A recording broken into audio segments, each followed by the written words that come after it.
প্রতি বছর পরিযায়ী পাখির মতো শীতকালে শহর আগরতলায় ছুটে আসে ভুটানিরা। কেনাকাটা শেষে লাভের কড়িগুনি নিয়ে ফিরে যায় আপন ঘরে। শীত পড়লে বিক্রি বাটা পর্যাপ্ত, আর শীত না পড়লে ক্রেতাদের অভাবে মূলধন উঠে আসাও দুষ্কর। ভুটানিরার সাথে তাল মিলিয়ে শীতের শহরে ইদানিংকালে দিল্লি পাঞ্জাবের বিক্রেতারাও পা রাখছেন। সকলেরই একটা লক্ষ্য, বেশি বিক্রি। দেরিতে হলেও আগরতলায় শীত পড়েছে, নতুন শীতের কাপড় কেনাতে শহরবাসীর আগ্রহ বাড়ছে।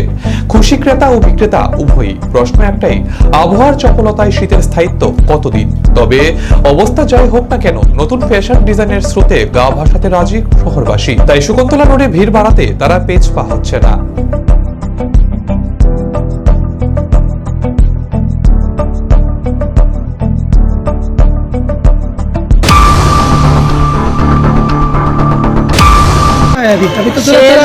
अभी थोड़ा सर्दी गिरा है ना, तो अभी थोड़ा बढ़ रहा है सेल, और लोग आ रहे हैं और जो है सेल मतलब सामान परचेज कर रहा है इधर से, थोड़ा ठंडी पड़ने से, और हमारा सेल भी थोड़ा ठीक ठाक हो रहा है। आप लोग कहाँ से आए? हम लोग पंजाब से हैं जी, और पंजाब का ये माल है। पंजाब वुलन के नाम से हमारा जो है शॉप है, ये सस्ता बाजार इसका, और ये लगा है TRTC बरतला में।